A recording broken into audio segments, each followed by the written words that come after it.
네, 선생님. 네, 40쪽 봐볼게요. 여기서는 시상 전개 방식에 대해서 이제 나오는데, 자, 시에 담긴 시인의 생각이나 화자의 감정을 효과적으로 드러내기 위해서 내용을 전개하는 방식을 말 그대로 시상 전개 방식이라고 해요.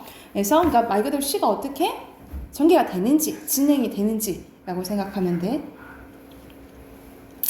자, 시상의 유발과 심화 봐볼게. 시에서 드러내고자 하는 생각이나 내용을 특정한 시어나 소재 등을 통해서 전개하는 것을 시상 유발이라고 하고, 그리고 시에서 드러내고자 하는 생각이나 내용이 점점 깊어지는 걸 뭐라 한다고? 시상 침화라고 해요. 그래서 여기서는 시작하는 부분이 유발, 그리고 점점점 강도가 세지면 심화, 그리고 어떻게 전개되는지가 시상 전개 방식이라고 보면 돼.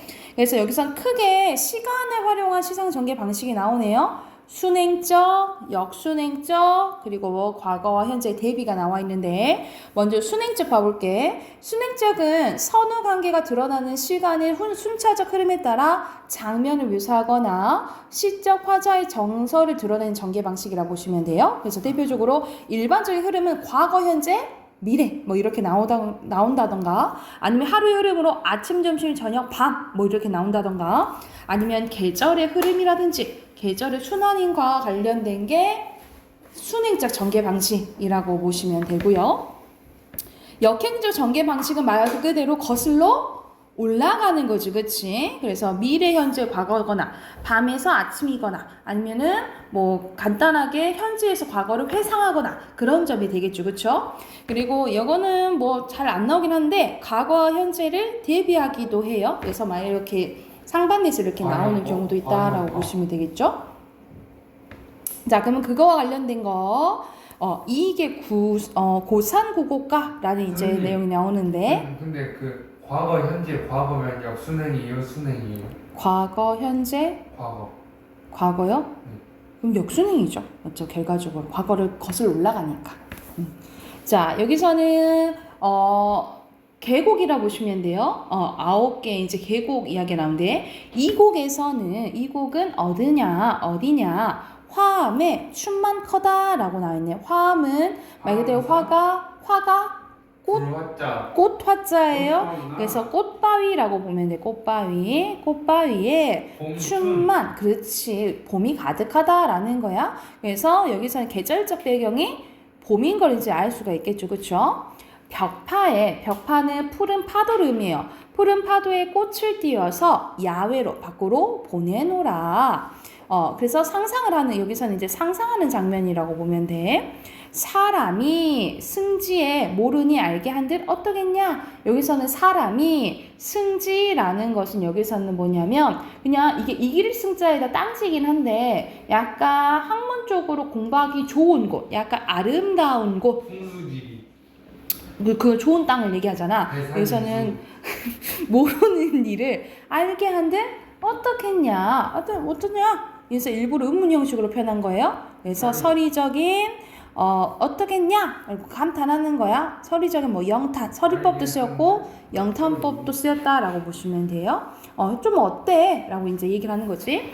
삼곡은 어디며? 취병에 잎이 퍼졌다라는 거야. 취병은 약간 뭐라고 생각하면 되냐면, 그 숙취 아니에요. 약간 병은 여기서는 병풍할 때 병이에요. 그래서 병풍 같은 절벽을 의미한 거예요. 여기서는 절벽이야. 잎이 퍼졌대요. 녹수산조는 그 녹수밭에 그 녹수예요? 뭐 이렇게 나무라고 생각하면 돼. 나무 있는 거. 산조, 새. 그치. 하상 기음이 하는 적에 산의 새? 낮게 높게. 그러니까 낮게 막 지적이 있는 걸 얘기하는 거야. 할 적에, 애로 해석하는 거야. 할 적에 반송이, 여기서 소나무, 그치.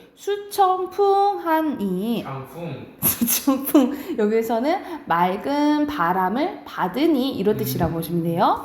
여름이 경이 없애라. 그러니까는 여름 경치가 이보다 좋은 게 없구나 라고 얘기하는 거예요. 그래서 이것도 감탄하는 거지. 그러니까 풍경이 끝내준다라고 감탄하는 거예요. 칠곡, 뛰어넘는 거야. 칠곡은 어디매요? 풍암에. 풍암은 단풍이 가득한 바위를 얘기해요. 추색이 좋다. 이제 계절이 뭔 거야? 가을인 거지, 그치? 청상이 멸개치니. 청상은 맑은 서리. 약간 우리 추울 때 서리 이제 내리잖아. 서리를 얘기하는 거예요. 절벽이 금수로다. 여기서 금수는 비단 같다 라고 비유한 거예요. 비단 같다 라고 비유를 한 거야. 하남에 차가운 바위에 혼자 앉아서 집을 잊고 있노라 하면서 나 집을 잊고 자연을 엄청 즐기고 있는 것을 얘기하는 거예요.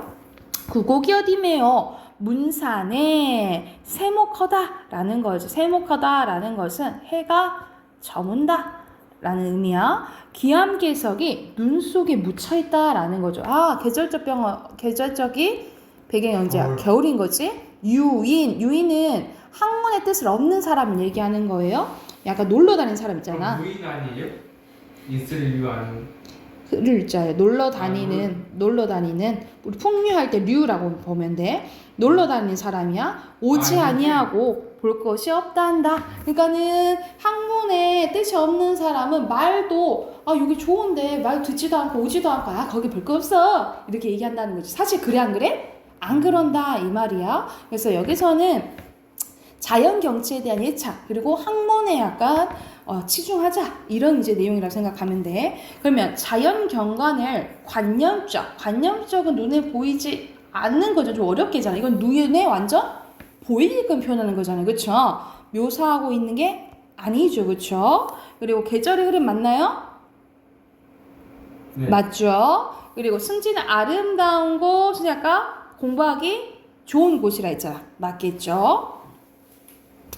자, 밑에는 김광규의 희미한 옛사랑의 그림자 내용이 나오네. 광규님 맞나요? 아니에요, 그게 김광규. 아무도 귀 기울이지 않는 노래를, 누구도 흉내낼 수 없는 노래를 저마다 목청껏 불렀대. 그 노래들을 이제 불렀대. 돈을 받지 않고 부른 노래는 겨울밤 하늘로 올라가서 별똥별이 되어가지고 뭐 어때요? 떨어졌대요. 역시 광규. 그로부터 18년 우리는 모두 무엇인가가 됐다라는 거지. 그러니까 무엇인가가 되기 전에 이거는 과거를 얘기하는 거잖아. 그치? 무엇인가 되기 전에는 우리는 아무리 뭐 돈을 안 줘도 뭐도 안 해도 완전 노래를 불렀다라는 게 우리가 그런 거 있잖아요. 젊었을 때는 뭔가 아프니까 청춘. 그렇지. 아프니까 청춘인 것처럼 하고 싶은 거 다 하고 뭐 아무리 굴곡적이어서 한다고 도전하고 라고 얘기를 하는 거잖아. 그래서 여기서 별똥별은 그때 젊은 날의 열정 그리고 뭐 순수 이런 것을 의미한다라고 보시면 돼요. 근데 이게 빛을 발하다가 떨어졌다라고 표현을 한 거야. 어떻게? 익숙하게 목소리를 낮추어 떠돈 이야기를 주고받았다. 모두가 살기 위해 살고 있었대요. 이제 아무도 그 노래를 불러 안 불러? 안 불러. 그러면 지금 현재는 그러한 열정이나 순수한 게 있어요? 없어? 없다라는 것을 안타까워하는 이제 시라고 생각하시면 되겠죠? 그러면 여기서는 이 시는 과거와 현재를 뭐 하고 있어요? 과거와 현재를 순행이요. 현재를 대조. 그렇지, 대조. 대비해서 시상을 전개하고 있고 젊은 날의 순수와 열정을 드러낸 시어는 노래. 별똥별. 그렇지, 별똥별. 그래서 현재 화자는 현실에 순응하고 사는 소시민이라고 보시면 돼요. 소시민. 소시민. 소시민. 네, 소시민의 반대는 대시민이죠? 넘어가서 진짜 궁금해요. 아니에요. 뭐예요? 아무것도 아니야. 그냥 시민이야. 자, 그리고 또 다른 전개 방식은 수미상가 많이 들어봤지. 수미상가는 철연이랑 끝연이 같은 것을 얘기하는 거죠. 그렇죠? 그리고 기승전결은 보통 한시의 구조라고 생각하시면 돼요. 그래서 기승전결 4단 구성이에요. 보통 한시에서 갖고 온 거거든요. 그래서 기승전결로 잘생긴 건 뭐예요? 순서가 있는 거예요? 저 같은 사람을 그러는 말. 순서가 있나 봐. 자, 시상을 제기하고 그리고 시상을 심화시키고 시상을 전환하고 마무리 짓는 걸 얘기를 하는 거야. 그래서 주로 한시에서 활용되지만 현대시에서도 많이 활용할 수 있는 게 기승전결이에요. 그래서 대표적인 게 보통 사연으로 돼 있으면 그래서 그 김소월의 진달래꽃 있잖아요. 진달래꽃 나보기가 역겨워 가실 때는 말없이 고이분을 드리우리다. 이게 나보기가 역겨워 그 노래 있잖아요. 흘리지 아니옵니다. 그렇지. 그것도 수미상관도 나오고 이 기승전결도 된다라고 보시면 되고요. 나의 투쟁은요? 나의 투쟁요? 네. 사상을 제시하고 사상을 심화시킨 다음에 사상을 전하고 마무리 짓는데요. 네. 그럼 그것도 기승전결인가요? 투쟁이요? 네. 너의 투쟁이요? 나의 투쟁. 나의 투쟁? 네. 뭔 소리야? 나의 투쟁이 뭔데? 아니요. 성경 구정 가볼게. 먼저 선자에다가 경치 보여주고 그리고 정사. 나중에 정서구나. 화자의 정서를 드러내는 시상 전개 방식이요. 먼저 겉에 풍경 보여주고 그거에 대한 자신의 감정이 이제 나중에 나오는 거라 생각하면 돼. 그리고 점층적인 전개 말 그대로 점점점 의미나 감정이 심화가 되는 거겠죠. 그렇죠? 그래서 화자의 정서나 시적 의미, 시적 상황 등이 시의 흐름에 따라 점차 강조되고 고조되어서 시상을 전개하는 방식이라고 보시면 돼요.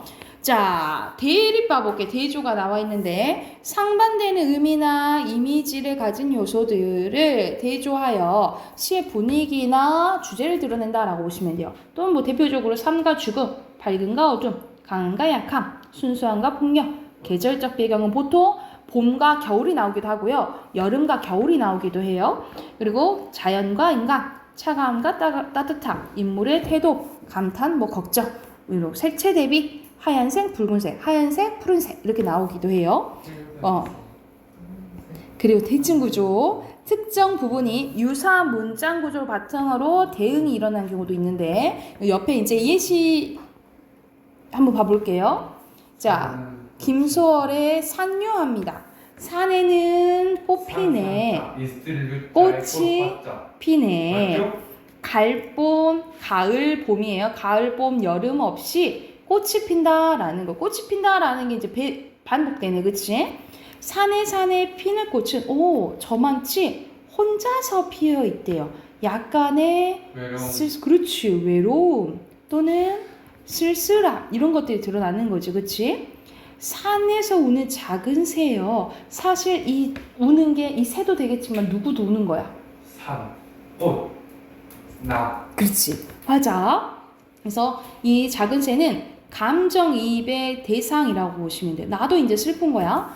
꽃이 좋아서 산에서 산호라네. 산에는 근데 약간은 꽃이 뭐 한다 했어? 핀다 했잖아. 피는데 산에는 꽃이 지네. 꽃이 지네. 가을, 봄, 여름 없이 꽃이 지네. 그러면 이건 뭔 말이야? 우리가 삶이 있다면 뭐도 또 있는 거예요. 고통도 있다. 죽음도 있다라는 거지, 그렇지? 그래서 우리의 삶의 순환을 이제 얘기를 하는 거죠. 생성이랑 소멸이 점점점 반대가 되는 거지, 그렇지? 어느 시대 사람이에요? 제가요? 아니 선생님은 김소월 일제강점기 때. 다 일제강점기구나. 그래서 여기서는 첫연과 마지막 연이 비슷하나요? 네. 수미상관 맞죠? 그리고 산에 감정이입 했나요? 산의 감정이 아니고 새의 감정이입, 그렇죠? 그리고 종결은 네 끝에가 반복되는 걸 가군이라고 해요. 그럼 이 가군이 반복돼서 느껴지는 운율을 뭐라 하지? 가군. 이거는 끝글자가 반복되는 거잖아. 음보는 끊어있기에 반복되는. 사음보율, 끄음보율. 같은 위치에서 글자가 반복돼서 느껴지는 운율인 거야. 찾아볼게요. 아니요, 먼저 하시면 될 것 같아요. 음이율이에요. 음이 일정한 위치에 글자가 반복돼서 똑같은 게 보면 느껴지는 운율을 음이율이라고 해요. 선생님 안 배운 것 같아요. 뭘 안 배워요? 운율 할 때 했어요. 음이율 있네. 두윤, 묘은, 가분. 네. 자, 조지훈의 봉황수입니다. 이건 조금 시가 심오해. 심오해. 한번 봐볼게요. 벌레 먹은 두리 기두, 그리고 빛낡은 단청. 단청 우리가 기와집 보면 이렇게 단청가루. 그 꾸며져 있는 단청가루. 그 뭐냐 색깔로 꾸며져 있는 거 있죠. 경복궁 가면은 그 초록색. 그 초록색 빨간색 색깔 되는 거 그걸 단청이라고 해요. 풍경 소리 날아간 추녀 끝에 산새도 비둘기도 둥주리를 막 오셨대요. 둥글이가 뭐였지? 둥지. 큰 나라 섬기다. 큰 나라 섬기다가 그리고 여기서 큰 나라는 중국. 뭐 중국, 대표적으로 중국이 될 수 있겠죠. 거미줄 친 옥자 위에 여의주 희롱하는 쌍용 대신에 두 마리 봉황새를 틀었대요. 그러니까 여기서 쌍용은 뭘 의미하냐고, 용은 황제를 의미하잖아, 그치? 그러니까 여기서는 중국의 황제 때문에 우리는 그런 쌍용을 써, 못 써? 못 써서 봉황새를 대신 틀어 올렸다 이 말이에요. 어느 때인들 봉황이 울었을 야마는 푸른 하늘 및 추석을 밟고 가는 나의 그림자, 패곡 소리도 없었다. 풍석 옆에서 정일품, 종구품 어느 줄에도 나의 몸둘 데가 없었다라는 거야. 그러니까 여기서는 어떤 얘기가 나온 거냐면 중국 사대주의를 통해서도 우리가 항상 중국의 속국이었잖아, 그치? 중국보다 강한 나라는 아니었잖아. 그러니까 왕이 제 역할을 해 못해. 왕이 제 역할을 하지 못하고 나라도 잃고 막 이런 이제 상황이 계속 왔었다라는 거죠. 그래서 얘가 생각했을 때 내 몸을 둘 바가 없었다라는 거야. 내가 할 수 있는 게 있어 없어? 없었다 이 말이야. 눈물이 속된 줄을 모른 양이면 봉황새야 구천에서 내가 호곡하겠다. 내가 소리내어 울고 싶다. 그러니까 여기서는 이 봉황새도 감정 이입을 한 거겠죠? 사실 봉황새가 아니라 내가 울고 싶은 거잖아. 그치? 이 나라를 잃고 이런 것에 대한 한탄이 드러난 시라고 보시면 돼요. 그러면 화자는 먼저 풍경 먼저 말한 다음에 자신의 생각. 그러니까 뭐예요 그러면? 기승전결. 아이고. 선경우정. 선경우정이죠. 그치? 선경우정 써놓으시고. 화자는 슬픈 감정을 봉황새 이입해서 표현하고 있죠. 그쵸? 됐나요? 자, 박두진 해 볼게요. 해야 솟아라. 해야 솟아라. 말갛게 씻은 얼굴 고운해야 해야 솟아라. 여기서 AAVA 구조 나와요. 산 넘어서 어둠을 살라먹고 산 넘어서 밤새도록 어둠을 살라먹고 이글이글 의태어 나왔죠. 앳된 얼굴 의인법이죠. 고운해야 솟아라. 얘는 그래서 해야 솟았으면 좋겠다. 이 희망찬 게 얼른 왔으면 좋겠다라고 얘기를 하는 거잖아요. 그렇죠? 그럼 여기서 밝음과 어둠이 어때요? 대립. 그렇지. 대립적 구도고 그리고 점점 분위기가 고조되는 점층적인 방식으로 화자의 소망을 강조하고 있고요. 평화, 광명을 의미하는 건 해. 어둠과 산과 어둠은 고난과 역경, 암울한 현실을 상징하죠. 여기까지 됐을까요? 자, 그러면 이제로 넘어가서 두시를 한번 봐봅시다. 백석의 여승이 나와 있네요. 여자 승려를 얘기해. 여자 중. 맞아요. 자, 여승은 합장을 하고 절을 했대요. 가지층 내음새가 났다. 약간 가지층 뭐라 나와 있어? 산나물, 취나물 냄새가 났다라는 거야. 쓸쓸한, 약간 정서가 이제 나오는 거죠. 쓸쓸한 낯이 옛날같이 직유법 늙었대요. 나는 실적 화자 나타나 있고 나는 불경 외우는 것처럼 서러워졌대. 실적 화자의 정서가 직접적으로 나와 있네요. 이 여자를 보니까, 여성을 보니까 나는 어떤 마음이 들어? 서러운 마음이 들었다 이 말이야. 평안도 과거를 이제 회상해요. 과거 회상하는 부분이라고 보는데 평안도 어느 산 깊은 금전판에 나는 파리한 여인에게서 옥수수를 샀는데 여인은 나이 어린 딸아이의 딸이며 가을밤같이 또 직유법 나왔네요. 차게 울었다라는 거야. 여기서는 차다라는 거 무슨 심상이에요? 촉각적 심상이죠, 그렇죠? 근데 여기서 울었다는 우리가 소리라고 보면 돼. 그래서 이거는 차게 온 거잖아. 청각에. 촉각화죠. 청각의 촉각화. 공감각도 심상 쓰였다라고 보시면 돼요. 섣벌같이 벌같이 나간 또 주교법 기다려 10년이 지나갔대. 그럼 지아비가 가서 돌아왔어 안 돌아왔어? 안 돌아왔어. 지아비는 돌아오지 않고 어린 딸은 도라지 꽃이 좋아서 돌무덤으로 갔대. 고로 딸도 죽었다 이 말이야. 딸 죽은 것을 어떻게 표현한 거야? 도라지 꽃이 좋아서 돌무덤으로 갔다라고 표현을 한 거예요. 그래서 약간 딸의 죽음을 아름답게 표현한 거지. 꽃이 좋아서 그냥 떠나버렸다 이렇게 표현을 한 거야. 그래서 여기서는 딸의 죽음을 아름답게 표현한 걸 미화라고 하는데, 미화했는데 오히려 이 미화가 여인의 비극적인 삶을 강조하는 효과가 있다라고 보시면 돼요. 산꿩도 서럽게 울은 슬픈 날이었대. 산꿩이 울었네. 고로 나도 나도 슬픈 거지. 산꿩도 뭐해? 감정 입의 대상이라고 보시면 되겠죠. 산절의 마당기에 여인의 머리오리가 눈물방울과 같이 떨어진 날이 있었대. 이거는 눈물방울 같이 첫 번째 주규법으로 볼 수도 있고요. 그치? 그런데 어떻게도 볼 수 있어. 눈물방울과 같이는 함께 떨어진 날이 있었다. 이렇게도 볼 수가 있겠죠. 그래서 중의적인 표현이 쓰일 수 있다라고 보시면 돼요. 그래서 여기서 주제는 한 여인의 비극적인 삶으로도 이제 볼 수가 있지만, 사실 백석 어느 시대 때 사람이냐면 일제강점기 때 사람이에요. 그래서 이 식민지 현실에 힘들게 살아갈 수밖에 없었던 식민지 현실에 희생당한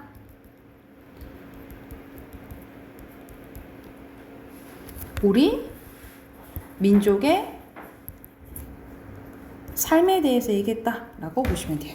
주제는 한 여인의 비극적인 삶 또는 식민지 현실에 희생당한 우리 민족의 삶이다 라고 보시면 되겠죠.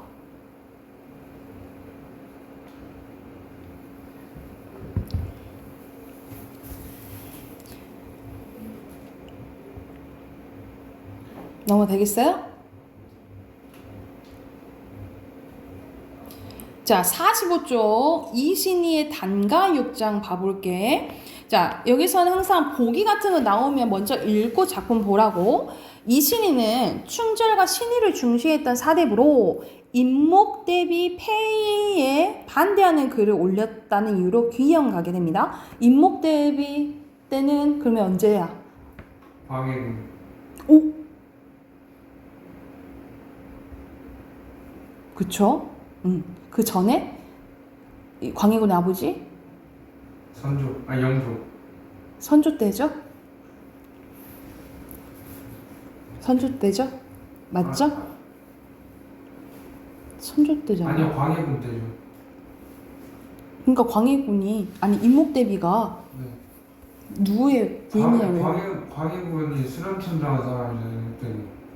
그러니까 내가 광해군의 아버지 누구냐고 물어봤잖아. 선조. 그래, 맞다고. 아니, 광해군 때라니까요. 네? 선생님, 이거는 광해군 때지. 그러니까요. 그러니까 내가 그냥 물어봤잖아. 광해군 아버지 누구냐고. 왜 그래? 단가 6장은 솔직히 방금 찍었는데 봤어요. 그가 네가 갑자기 영조 얘기하길래 뭐? 내 그런 거야. 이렇게 올라가서 그가 기양살이 하면서 느낀 생각과 감정을 풀어낸 작품으로 화자는 자연물을 친화적인 시선으로 바라보며 자신의 감정을 투영하기도 합니다. 그러니까 감정이입의 대상이 또 나오겠죠. 그렇죠? 그리고 자연물에 자신이 지향하는 유교적 이념을 투사하기도 하는데 그 내용이 어떤 내용인지 한번 봐볼게. 자, 4장 보면은 적객은 귀양살이하는 사람을 얘기해요. 그러면은 고로 누굴 얘기하는 거야? 응? 누굴 얘기하는 거예요? 자기 자신. 그렇지, 화자 얘기하는 거죠. 적객에게 벗이 없어 공양의 제비로다. 그래서 공양의 제비로는 들보에 있는 나다. 그래서 나의 처지와 같구나 라고 얘기를 한 거야. 그래서 화자의 처지와 제비가 유사한 거죠. 준하나 종일 하는 말이 무슨 사설하는지로, 무슨 제비가 막 쫄쫄쫄쫄 찌찌찌찌 막 얘기를 하는데 무슨 얘기를 하는지 너무 무슨 사설이 그렇게 많냐 이 말이야 하는지. 어즈버는 약간 한탄사라고 생각하면 돼. 내 풀어낸 시름은 널로마 너보다 이렇게 해석하면 돼. 너보다. 하노라는 하다는 예전에 많다 이런 뜻이었어요. 내 풀어낸 시름은 너보다 많아. 나가 니보다 더 할 말 많아야 라고 이제 얘기를 하는 거야. 인간의 유정한 벼스인 뭐밖에 없냐? 명월밖에 또 있는가? 그러니까는 뭐밖에 없다. 내 친구는 저기 밝은 달밖에 없다라고 표현한 거예요. 그래서 친구라고 표현했으니까 의인법, 그리고 일부러 의문 형식으로 표현한 거 서리법이죠. 명월이 뭐예요? 밝은 달. 천리가 멀다 아녀간 대바다 따라오니. 뭘 아무리 멀어도 계속해서 명월은 나를 따라온다 이 말이에요. 어지버 반가운 옛벗이 담아 너인가 하노라. 여기서 넌 누구? 나. 명월한테 얘기하는 거야. 설월에 눈이 이제 많이 온 날에 매화를 보려서 잔을 잡고 창을 여니까, 자 여기서 매화는 자 지조 보통 절개 굽히지 않는 말을 의미해요. 꺾인 꽃에 여인 속에 잦은 것이 향기로다. 매화 향기가 아직 있다 이 말이지. 어지버 호접이 나비가 이 향기를 알면 엘끄리까 하노라. 그래서 나 걱정된다 라는 거예요. 그러니까는 여기서 매화는 지조와 절개를 의미한다 했잖아. 그러니까 나는 마음이 변해 안 변해? 안 변해. 그러니까 내 지조와 절개는 여전해. 여기서 나비는 누굴 말하냐면 임금 얘기를 하는 거야. 임금이 내 마음 알면서 애끓이니까 조금 나 걱정도 되고. 그러면은 여기서는 임금에 대한 뭐가 드러나는 거예요? 충이 드러나 있다 라고 생각을 하면 되겠지. 자, 그래서 여기서 주제 이것도 써놓자. 임금에 대한 그리움과 추구하는 유교적 가치관에 대해서 나와 있다라고 보시면 돼요. 이렇게 됐으면 해당하는 6문제 문제 풀고 답 확인해 볼게요. 임금에 대한 4번. 1번에 4번. 네. 4번이에요. 2번에 여인. 산꽝. 근데 상꽁은 나 아니에요? 나가 여인이에요? 나랑 상꽁이랑 여인이 같은 거예요 그러면? 아니 이것 아니다. 선생님 이거 나라고 했죠? 네. 여인이에요 여인. 제가 잘못 말했어? 여인의 감정이입의 대상이에요. 왜냐면 이제 머리 깎은 날이었잖아. 그치? 그리고 여기서는 역수능적 2연, 3연, 4연, 그 다음에 1연이죠. 그쵸? 그리고 역순행적 구성 방식 쓰시면 되겠죠. 그리고 4번에 적절한 거 2번입니다. 2번 서리적 표현. 그리고 5번에 알맞지 않은 거 3번이에요. 명월은 너로 지칭해서 자연물의 친화적인 화자의 시선을 그냥 비유한 거. 맞을 수 있는데 맞는데요. 알맞지 않은 거 고르는 건데. 여기서는 알맞지 않은 것은 5번인데 이 향기에서는 귀양살에 오기 전의 삶에 대한 화자의 동경이 투여되어 있어요. 동경이랑 그 원래 삶 아니에요? 원래의 삶. 여기서는 나 원래 돌아가고 싶어 이 마음보다는 임금에 대한 충성, 그리움 이게 드러나 있다라고 보시면 되겠죠. 그리고 6번에 적절한 것은 그만큼 하루 종일 그리고 천리 그만큼 거리감이 드러나는 거잖아. 그치?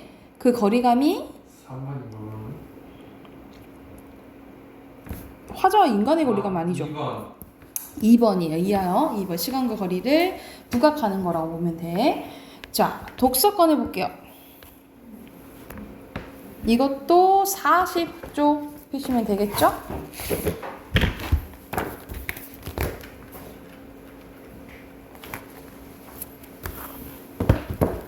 자, 여기서 계속 내용 전개 방식 하고 있는데 오늘 할 부분은 과정이랑 예시라고 보시면 돼요. 과정은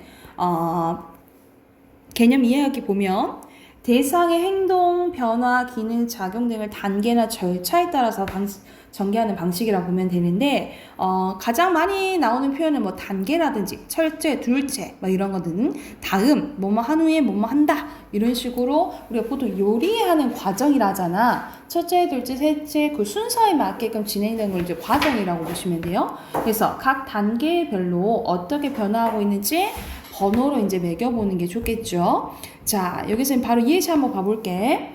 찰스 다윈은 어린 식물이 빛의 방향으로 휘는 것을 보고 어린 식물의 일부 부위를 가리거나 절단한 후 햇빛에 노출시키는 실험을 진행을 했대요. 이 실험 후에는 보이센 옌센이 식물이 특정 부분의 빛을 인식하고 그 부분에서 화학물질이 줄기를 따라 뿌리 쪽으로 이동한다는 것을 실험으로 확인했대요. 벤트는 이 화학물질을 뭐라 불렸대? 옥신이라 불렀다라는 거지. 식물은 분열 조직이 있는 줄기의 맨 윗부분에 옥신을 만들고 이 옥신이 뿌리 쪽으로 이동을 하는데 옥신은 주로 식물 세포를 신장시키는 역할을 한대요. 대표적인 옥신이 IAE는 이온화되지 않은 형태의 IAE와 이온화되어 있는 IAA 마이너 보통 이거 어떻게 부르지? A 마이너라고 부르나? 아 이거 이온과 음이온이라서 마이너스랑 마이너스 그냥 마이너스 IAA 마이너스 양이온 H 음이온 IAA. 그러니까 A랑 이걸 어떻게 부르냐고. 아니 그 음이온 IAA랑 선생님 제가 검사 한번 해볼게요. 이거 그냥 마이너로 부를게요. 안 돼요. 그 음이온 마이너스. 그래서 두 가지의 세포벽으로 이온하는데 이온화되지 않는 옥신은 확산되어 세포줄로 유입된 후 IAA-와 H+로 이온화된다라는 거지. 그럼 하지만 세포벽에 이온화된 형태로 존재하는 옥신은 인돌초산과 수소요. 아니 플러스랑 마이너스 어떻게 부르냐 이 말이지 나는. 아니 음이온 땡땡 양이온 땡땡. 세포막을 통과할 수 없기 때문에 세포막에 있는 옥신 유입 수송체를 거쳐야만 세포질로 들어갈 수가 있대. 이 세포질로 유입된 옥신은 세포막에 있는 H+ 펌프를 활성화하는데 H+ 펌프가 활성화되면 세포질의 H+들은 H+ 펌프가 작용해 세포벽으로 수송이 된대요. 이 H+가 수송된 세포벽에는 H+가 증가하여 pH가 감소하게 되는데 이 영향으로 섬유소 분자 간의 결합을 끊어주는 쇠기 모양의 효소가 활성화가 된다라는 거죠. 이 쇠기 모양의 효소가 세포벽에 있는 섬유소들의 연결을 느슨하게 하면 어떻게 된다는 거야? 삼투압 현상에 의해서 세포질로 물이 막 들어온다는 거지. 우리 삼투압 현상 알잖아, 그치? 이 물이 유입된 세포질은 압력이 높아지면서 팽창하기 때문에 그러면서 식물 세포가 성장하게 된다 이 말이에요. 그럼 여기서 주요 설명 대상은 뭐예요? 옥신에 대해서 설명하는 거지, 그치? 옥신이고요. 자, 그리고 H 이제 순서 봐보자. H 펌프가 활성화되면 그 다음에 뭐에 H들이 세포질이지? 세포질에 H+들이 세포벽으로 수송되고 그 다음에 세포벽 뭐가 감소하게 된다 했어? 세포벽 물티. 바로 여기 보이잖아. pH가 감소한다고요. pH가 감소하게 되면 쇠기 모양의 효소가 활성화가 되고요. 섬유소들의 연결이 느슨해지고 삼투압에 의해서 세포질 뭐가 들어온다 했어? 물이 들어오죠. 그리고 세포질 압력이 높아지면서 식물 세포가 이제 자라게 된다고 이 과정에 대해서 나오고 옆에는 예시예요. 예시는 말 그대로 구체적인 예를 드는 거잖아, 그치? 그래서 예를 들어 가령 대표적인 예로 이를테면 이런 이제 표지가 나오면 예시구나 라고 힌트를 얻으시면 돼요. 그리고 예시를 통해 설명하는 추상적인 대상이나 개념 특성을 한번 파악해보는 게 좋겠죠. 네. 이것도 이제 예시 한번 봐볼게. 물가지수에 대해서 나오네요. 물가지수는 이용 목적에 따라 여러 가지의 형태로 작성되는데 그것을 보여주는 사례가 뭐냐면 소비자 물가지수와 생산자 물가지수예요. 먼저 소비자 물가지수는 소비자가 일상생활에서 구입하는 상품이나 서비스의 가격 변동을 알아보기 위해, 그리고 생산자 물가지수는 생산자가 생산을 위해 거래하는 상품의 가격 변동을 알아보기 위해 작성되는데, 이때 어떤 품목의 가격 변동이 중요한가는 생산자와 소비자의 입장에 따라 달라지겠죠, 그쵸? 예를 들어 예시 나오네, 그치? 지하철 요금의 인상은 일반 소비자들에게 물가 상승이 현실로 다가오지만 기업에게는 생산 원가의 직접적인 인상 요인은 다가오지 않습니다. 그러나 철판 가격의 인상은 소비자보다 생산자에게 중요한 영향을 미칩니다. 따라서 생산자 입장에서 유용한 물가지수와 소비자 입장에서 유용한 물가지수는 다르게 작성된다라는 거예요. 몸소 느끼는 게 다르니까. 두 가지 물가지수와 같은 품목을 포함하더라도 품목에 부여하는 가중치도 서로 다른데, 예를 들어 또 나오네. 경유는 기업에서 연료로 쓰이는 비중이 크기 때문에 생산자 물가지수를 산출할 때 부여하는 가중치가 소비자 물가지수보다 훨씬 크겠죠. 반면에 채소는 가게에서 소비하는 비중이 커져 소비자 물가지수를 산출할 때 부여하는 가중치가 생산자 물가지수에서보다 더 크다는 거야. 이거 이해됐어요?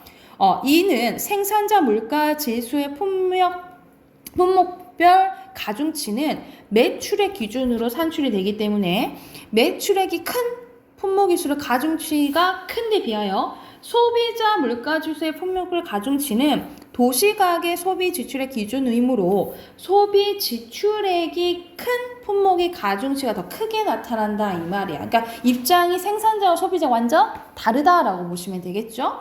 그러면 여기서는 예시가 쓰였음을 알려주는 부분은 선생님 표시했지? 예를 들어 여기 표시하시면 되고요. 각각 1문단, 2문단에. 그리고 빈칸 채워보자. 특정한 품목의 가격 변동은 생산자와 소비자의 뭐에 따라서? 입장에 따라서 중요도가 다르다 했어요.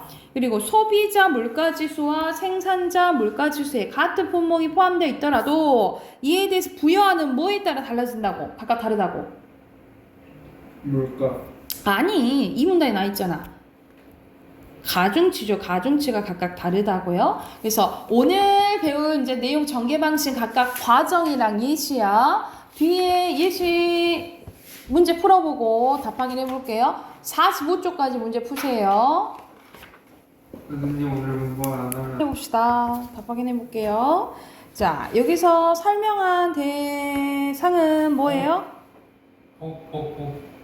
그냥 호흡? 네호흡. 그리고 네호흡은 먼저 나오죠. 근데 이 문단에서는 어떤 단어가 나와? 과정 나오지? 그래서 이 문단에 과정, 상문단에 먼저, 사문단에 뭐예요? 다음으로. 이거 쓰면 되겠지. 그리고 과정 빈칸 쳐여보자. 1번에 들어갈 거 조직세포. 아이고. 그리고 2번에 들어갈 거 피루부산. 그리고 두 개죠. 그리고 TCA 회로. 4번에 ATP. 하면 되겠죠? 됐나요? 자, 오른쪽에 가서 자, 여기서는 사례를 알 수 있는 상황이 첫 번째 문장에 나와 있어요. 다음 상황을 생각해 보자. 여기 보면 되고 또 하나 있어요. 이 문단에 예를 들어 있어요. 이 문단에 예를 들어. 그리고 5번에 1번에 들어갈 거 도덕적 딜레마. 그리고 2번에 의무론적 이라고 보시면 되겠죠. 됐을까요? 자, 뒤로 넘겨서 여기서 앞에 선생님이랑 조금 봤는데 여기서부터는 못 봐서 마지막 문단 잠깐 봐볼게. 세포질의 이온화된 형태로 되어 있는 옥신이 뿌리 쪽으로 이동하기 위해서는 세포질 밖으로 옥신이 유출되어야 하는데 이온화된 형태로는 세포막을 통과하지 못한대요. 이때 세포막을 통과하는 통로로 PIN 단백질이 이용되는데 PIN 단백질은 세포막의 좌우나 아래쪽에 위치하여 옥신 이동하는 방향을 결정을 한대요. 식물이 빛을 향해 휘어지는 굴광성은 옥신이 세포막 좌우로 위치하고 있는 PIN 단백질을 거쳐 빛의 반대 방향으로 이동하기 때문에 일어나는 현상입니다. 그래서 대체로 PIN 단백질은 세포막 아래쪽에 주로 퍼져 있는데 이로 인해서 옥신은 줄기에서 뿌리 쪽으로 이동하며 세포의 신장을 촉진시킨다 이 말이죠. 그렇죠? 그러면 여기서는 내용 일치 문제에 가장 적절한 것은 뭐예요? 옥신, 주된 내용이 옥신이잖아. 그치? 네. 옥신이 식물세포 어떻게 신장시키는 과정이죠. 1번이 1번이고 2번이 일치하지 않는 것은 5번. 5번? 세포벽에 이온화된 형태로 있는 옥신은 옥신 유입체 수송체를 통해서 유해되죠. 맞죠? 4번 맞는데. 다 맞는 것 같지? 현서 몇 번 했어? 2번이요. 왜? 세포질로 물이 유입되는 게 아니라 삼투압 현상이 발생하고 물이 유입되는 거죠. 그쵸? 순서가 바뀌었네. 그지? 그리고 3번에 알맞지 않은 것은 아래쪽으로 옥신이 간다 그랬죠. 뿌리 쪽으로 3번이죠. 3번에 니은 부분은 니은 부분은 아니겠지. 그치? 이해됐을까요? 준환이 됐나요? 자, 독서 여기까지 하고 문법 꺼낼게요. 문법 다 파악해놔야 되는데. 현수 안 했지? 현수야, 숙제를 해왔어야지. 안 풀어져 있어요? 날씨도 있지, 현수야. 나도 가끔 그래.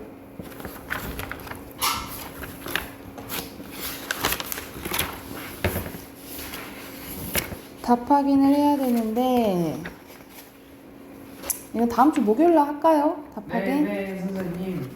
답 확인. 예림이 또 안 왔으니까 그러면은 현서는 그 전 거 풀어놔야 돼. 알겠지? 선생님 놀아요. 30페이지 풀게요. 29쪽까지 숙제야. 보시고 문제 풀어 오시고. 나한테 연락해. 내가 답을 찾아서 알려줄게. 의문의 변동 가볼게. 앞에서 교체와 추격했었고요. 교체와 추격했었고 오늘 할 부분은 탈락이랑 첨가예요. 먼저 탈락 봐볼게요. 오히려 앞에 부분 좀 복잡해서 여기는 좀 쉬운 부분이야. 탈락은 말 그대로 하나의 의문이 없어지는 현상이에요. 그래서 크게 자음 탈락이랑 모음 탈락으로 이제 나뉘어지는데 먼저 자음 탈락 봐볼게. 대표적인 자음군 단순화예요. 자음군 단순화는 음절 끝에 겹받침이 올 때, 겹받침은 서로 다른 거잖아요. 그치? 서로 다른 받침이 올 때 한 자음만 남고 나머지는 탈락하는 현상이에요. 그래서 앞에 게 탈락하는 경우 있고 뒤에 게 탈락하는 경우가 있다라고 생각하시면 되겠죠. 그러니까 예시 보면은 우리가 리을 기억 어떻게 발음나니?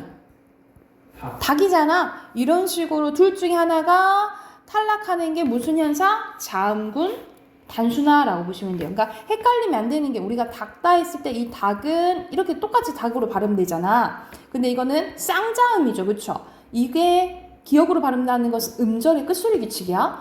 이건 음절의 끝소리 규칙이야. 근데 이건 뭔 거야? 자음군 단순한 거야. 자음군 단순화. 그래서 이거는 교체에 속하고 이건 뭐에 속하는 거예요? 탈락에 속해요. 그래서 헷갈리면 안 된다고. 그리고 히읗 탈락 봐보자. 히읗 탈락은 음절의 끝소리인 히읗, 니은 히읗, 리을 히읗이 모음으로 시작하는 어미와 전미사와 결합할 때 히읗이 탈락한다라고 보시면 되겠죠. 대표적인 게 뭐냐면 우리가 이거 봐봐. 이거 어떻게 좋아 이렇게 발음하니? 좋아 이렇게 발음하잖아요. 그렇죠? 이런 식으로 모음을 시작하는 어미나 전미사와 결합할 때 히읗이 탈락한다 이 말이야.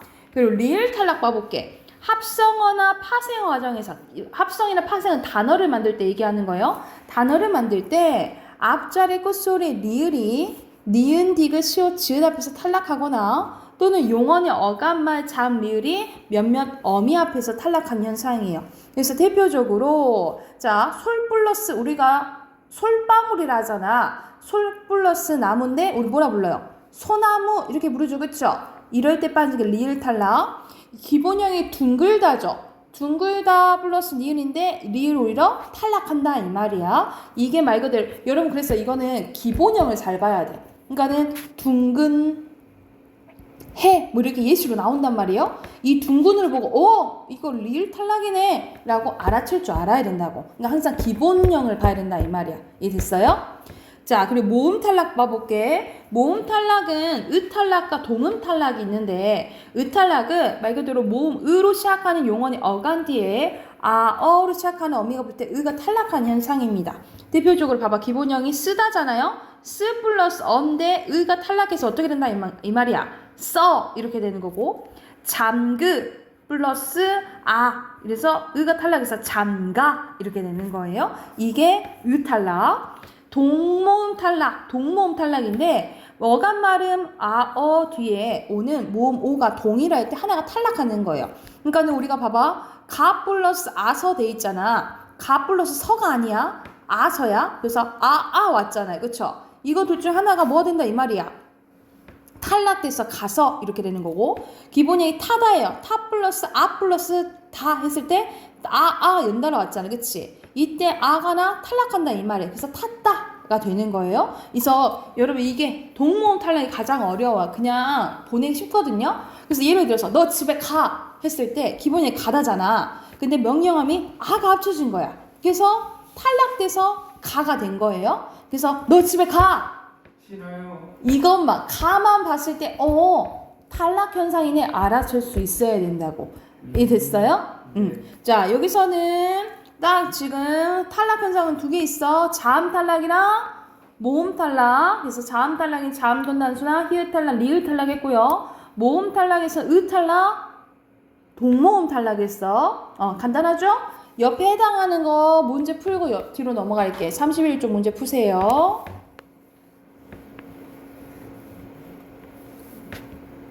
자, 확인해 볼게요. 자, 1번에 의문의 탈락이란 둘 이상의 의문이 만나 하나의 의문이 탈락하는 현상이죠. 그래서 발음되는 너, 기억, 닭, 미음, 그리고 삼 이렇게 해서 발음되지. 그리고 히읗 탈락하는 거 노다, 앉는 거 고르는 거네. 앉는 거. 앉는 거니까 노타 그리고 앉지. 이거는 노타 앉지 이렇게 되잖아. 이거 무슨 현상입니까? 앉지? 그 히읗이 탈락하고 위로 올라가서 그 치읓으로 바뀌니까 그 된 소리가 되는 거니까 아니 앉지? 뭐였지? 까먹었어. 앉지가 되잖아. 축약이죠. 축약. 맞아요. 축약 중에 뭐? 거센 소리 되기. 그치, 거센 소리 되기. 그리고 전 이렇게 되고요. 살, 소 다 리을 탈락 현상이 돼요. 그리고 의 탈락 그리고 아파 꺼라 이렇게 되죠. 2번. 그리고 적절하지 않을 때 왜 2번이요? 그 의문 탈락이 안 돼요. 의문 탈락이 안 돼요? 그러니까 의문 탈락 표기에 반영이 안 돼요. 그렇지. 나까지는 발음이 맞죠? 근데 표기에 반응하는 것은 아니지. 이렇게 쓰잖아. 그죠? 그리고 결합할 때 돌고 낳고 돈이 이렇게 되지. 돌고 돈이 그리고 낳고 나아 쓰고 써 이렇게 되죠. 쓰고 써 가고 가 이렇게 되는 거고. 그래서 니은 앞에서 리을이 탈락하는 거고 표기에 반영하죠. 그리고 모음으로 시작하는 어미 앞에서 히읗이 탈락하는 거고 표기에 반영 안 하죠. 그리고 모음으로 시작하는 어미 앞에서 의가 탈락하는 거 표기에 반영하죠. 그리고 어감 발음과 동일한 모음으로 시작하는 어미 앞에서 아가 탈락하는 거고 표기에 반영하죠. 그냥 가는 거니까. 이해됐어요? 네. 오늘